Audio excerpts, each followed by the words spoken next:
शुभ सकाळ मंडळी. तर माझ्या दिवसाची तर सुरुवात झालीच आहे. रोजच्या प्रमाणे मी 5ला फिरून उठली, फ्रेश वगैरे झाली आणि फिरायला जाते आहे. थोडासा सकाळी मोकळ्या वातावरणात स्वच्छ हवेमध्ये फिरलं ना तर आपली तब्येतही चांगली राहते आणि आपल्याला दिवसभर ताजंतवाना फील होतो आणि माइंडसुद्धा फ्रेश राहते. जेवढ्या लवकर आपण उठतो तेवढ्या लवकर आपली कामंसुद्धा होतात, म्हणजे सगळ्याच गोष्टी लवकर होतात. आणि एक सवय पण पाहिजे आपल्याला ना लवकर उठायची.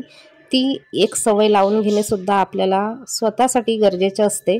रोजच्या प्रमाणे तुळशी पुढे जे मी ओम वगैरे लिहिते, स्वास्तिक काढते ते केलं आणि अंगणामध्ये छोटीशी सुंदर रांगोळी काढली आणि आतला हालचाल दाखवते तुम्हाला. तर हे मस्त झोपलेले आहेत दोघेजण आरामात. त्यांना कशाची चिंता नसते बाबा. आपल्याला जर का 5-10 मिनटं उशिरा झालो तर मग सगळे कार्यक्रम फिसकटतात, म्हणजे जे काही नियोजन आहे आपल्या कामाचं ते फिसकटतो. पण यांचं तसं नाही. आरामात उठले तरी यांना काही फरक पडत नाही किंवा घरच्या कुठल्याच गोष्टीवर परिणाम पडत नाही. आपल्या गृहिणीचं तसं नसते बरं का. 5-10 मिनटं जरी इकडे तिकडे झाले तर जे काही आपले दिवसभराचं रुटीन आहे ते सगळं चेंज होते. हा क्लिप माझ्या घरातली जी साफसफाई झाली होती त्याच्यानंतरचा आहे. साफसफाई सगळी झाली होती पण दारं खिडक्या ज्या काही होत्या त्या पुसायच्या बाकी होत्या. तर सकाळी सकाळी मी दारं खिडक्या पुसून काढते आणि नंतर मी कामाला लागणार. कारण ना मग आळस काढलं ना तर मग अजिबात काम करायची इच्छा वगैरे होत नाही. तर मी म्हटलं अजिबात न थांबता नॉनस्टॉप कामं करायचं.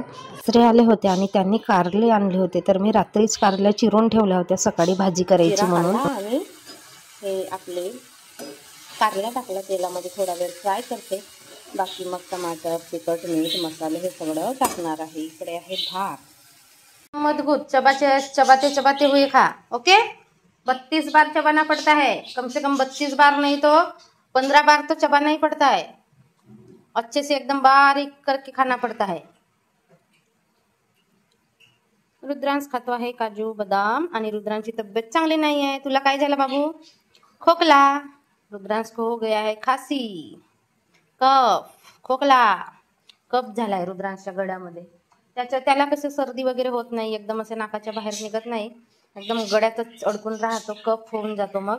तर मी आज एक उपाय केला आहे. इथे घेतले आहेत खायची पानं. उपाय केला आहे तर इथे घेतले आहेत 2 खायची पानं आणि त्याला उकळून घेते आणि तो पाणी मग रुद्रांशला प्यायला देणार. म्हणतात वाचलं आहे मी की खायचे पानं उकळून दिलं म्हणजे उकळलेलं पाणी दिलं की कफ वगैरे असं निघून जाते. आता घरगुती उपचार करायला काय हरकत आहे.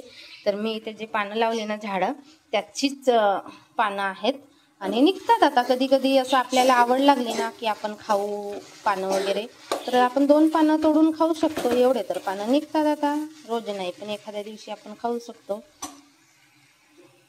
पूर्ण सज्जे खाली करून घेतो. झाडे वगैरे तर असे बहुत कमी आहेत, खूपच कमी आहेत. झाडे वगैरे नाही आहेत तेवढे, पण धूळ वगैरे आहे ती मला झाडायचीच आहे. आणि डब्यांवरती बघा किती धूळ बसली आहे. मिक्सरचा खोका जेव्हापासून ठेवला तेव्हापासून तसाच आहे, म्हणजे ठेवलेलाच आहे. तर किती धूळ बसलेली आहे बघा. आता हे सगळं स्वच्छ करायचं, परत घासून पुसून लावायचं. आणि त्या किचनच्या वरच्या विंडोवर तर जास्त धूळ आहे जे की मी आता स्वच्छ करणार आहे. किचनचे सगळे सज्जे खाली केले आणि तिथून मी झाडे काढते. तर हे किचनच्या ओट्यावरती म्हणजे गॅसच्या बाजूला जी वरती खिडकी आहे तिथे इतके झाडे झाले होते आणि हात पुरत नाही म्हणून मग मी झाडे वगैरे झाडत होती. पण मग तिथे स्वयंपाकाचं वगैरे असते तर उगाच उडेल वगैरे म्हणून झाडत नव्हती. तर आज फायनली तिथून एकदम स्वच्छ करून घेतलं. जे काही झाडे होते ते निघाले. आणि झाडे असतील ना तर मला एक प्रकारची ॲलर्जी येते, कोणी काहीच म्हणत. मग ते जरी मला असं रात्री वगैरे कोणत्याच वेळी दिसलं तरी मी झाडू घेते आणि झाडते. माझी ही एक सवय आहे. आणि रुद्रांशच्या पप्पाला धुळीची ॲलर्जी आहे. बाहेर भरपूर धूळ असते त्याच्यामुळे त्यांना ॲलर्जी आहे. आणि घरामध्ये तर नसते, पण मग बाहेर तर दिवसभर धुळीमध्ये वगैरे राहतात. मग घरात तरी स्वच्छता पाहिजेच पाहिजे. आणि मला तर झाडे अजिबात आवडत नाही. मला असं किडस आल्यासारखंच लागते म्हणून मी नेहमी झाडत असते.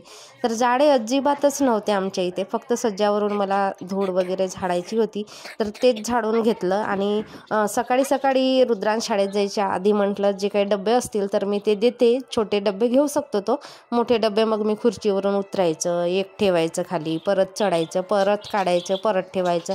हे माझं असं चाललेलं होतं. कारण हे झोपले होते आणि यांना पण उठवायची माझी हिंमत होत नव्हती.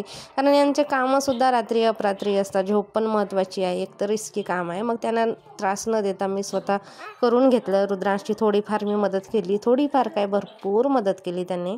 आणि ही कॉर्नरमधली अलमारी आहे, तर किराणा सामान ठेवायच्या आधी तिथले डब्बे वगैरे सगळं घासलं होतं, स्वच्छ करून ठेवलं होतं, म्हणजे आदल्या दिवशीच.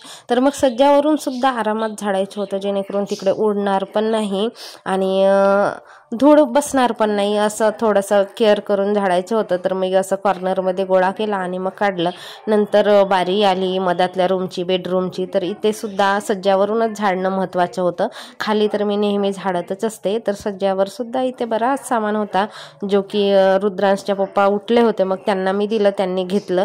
कारण इथे बरेच असे मोठे मोठे सामान होते जे की रुद्रांशला जमणारच नव्हते आणि मग मला पण 10 वेळ उतरायला चढायला त्रास होणार होता. मग त्यांची थोडीशी मदत घेतली आणि नॉनस्टॉप केली मी स्वच्छता. तर रुद्रांशची वेळ व्हायलाच होती शाळेत जायची आणि मीच सोडून देते त्याला समोर. तर म्हटलं तोपर्यंत मी स्वच्छता इकडचं करून घेते आणि त्याला बसवलं समोरच्या रूममध्ये. त्यातल्या रूममध्ये मोजका सामान आहे, त्याच्यामुळे जेवढा काही होता सज्जावरून झाडलोट केलं आणि पाण्याने पुसून पण काढला सज्जे. कारण आपण नेहमी स्वच्छता काही करत नाही सज्जावरची, एकतर उन्हाळ्यात एकतर दिवाळीमध्ये. मग स्वच्छता करूनच घेतली चांगली, पाण्याने पण पुसून काढला आणि जिथला सामान तिथे ठेवून दिलं. मग दारामध्ये पण अशी डिझाईनचे दरवाजे आहेत आमचे, तर बारीक अशा डिझाईनमध्ये धूळ वगैरे राहतात, म्हणून मग त्याला पण पुसून काढलं. खिडकी होती, खिडकीतूनही पुसून काढलं. म्हणजे जेवढा पॉसिबल आहे तेवढा आता मी करून घेतला. नंतर तर अजून परत करणारच आहे, पण वरून स्वच्छता केल्यानंतर जी काही धूळ उडते ते मी अशा पद्धतीने स्वच्छ करून ठेवलं. वरून बघा पूर्ण साफसफाई झाली, पुसून पण झालं, म्हणजे पाण्याने मी पुसून पण काढलं. सज्जे धूळ वगैरे होती बरीच अशी आणि इथचे घासले होते तर ते लावून दिले. आणि आता ही रॅक पण घासायची, पण जे आता डबे मी रिकामे केले आहेत ते सगळं घासून घेते. त्याच्यामध्ये सगळे डबे भरून होते, जे की मी आता वरती नेऊन ठेवलं, जे कडधान्य वगैरे आहेत ते. आणि आता इथे तर भांड्याचा ढीग पडला, डबे भरपूर आहेत. हे रेग्युलरचे आपले भांडे आहेत थोडेसे, ते पण घासून घेणार.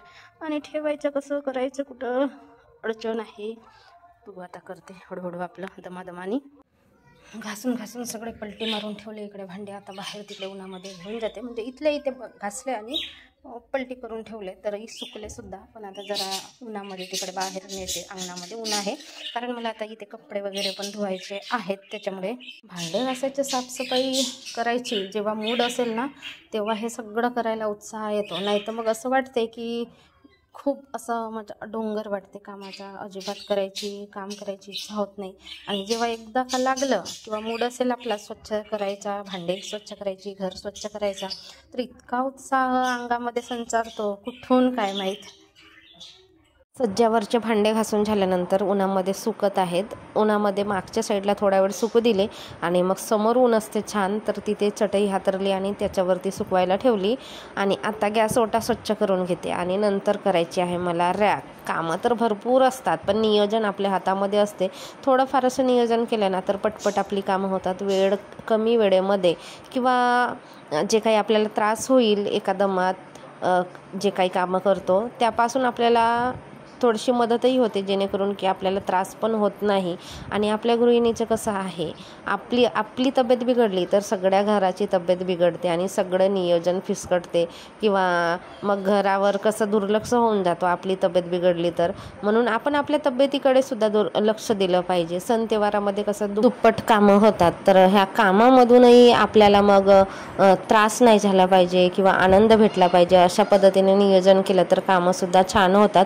मग इथे रॅक वगैरे घासायची होती, तर सगळे भांडे मी रिकामे केले होते, रॅक घासली आणि रॅकवरचे जेवढे काही भांडी होते, म्हणजे गंज वगैरे होते, ते सगळं घासलं. आणि जिथे रॅक ठेवली आहे ना तिथेच मग सुकवायला ठेवलं, म्हणजे आपले भांडेसुद्धा सुकले. आणि तोपर्यंत मी फरशी वगैरे पुसून घेतली, पाणी गरम करायला ठेवली आंघोळीचा वगैरे. म्हणजे हे सगळं स्वच्छता करता करता मला 4-5 वाजले. रॅक धुतली तर रॅकवरच मग भांडे वगैरे असे घासून पालते करून ठेवले, नाही सुकले सुद्धा. आता आंघोळीसाठी हीटर लावला मी आणि सगळे भांडे आणू ठेवले, जे की आता मला लावायचे आहेत. आणि वातावरण पण थोडासा चेंज झाला आणि माझे जे काही पापड कुरड्या आहे ते सगळे वर टाकलेले आहेत.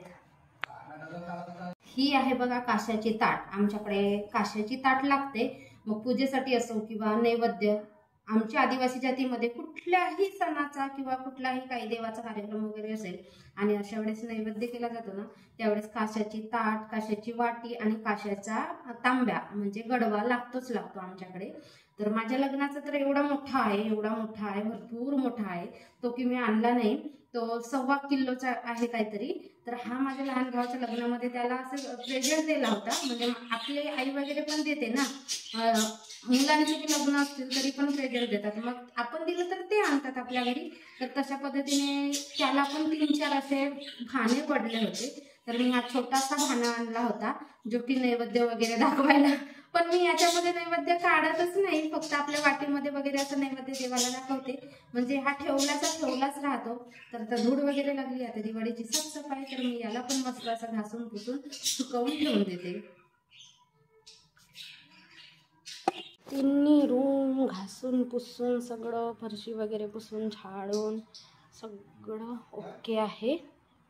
आणि भांडे वगैरे आता लावायचे आहेत, पण मी आता आंघोळ करणार त्याच्यानंतरच भांडे लावणार आरामाने. काय दमली बाबा, आज भरपूर कंबर दुखली.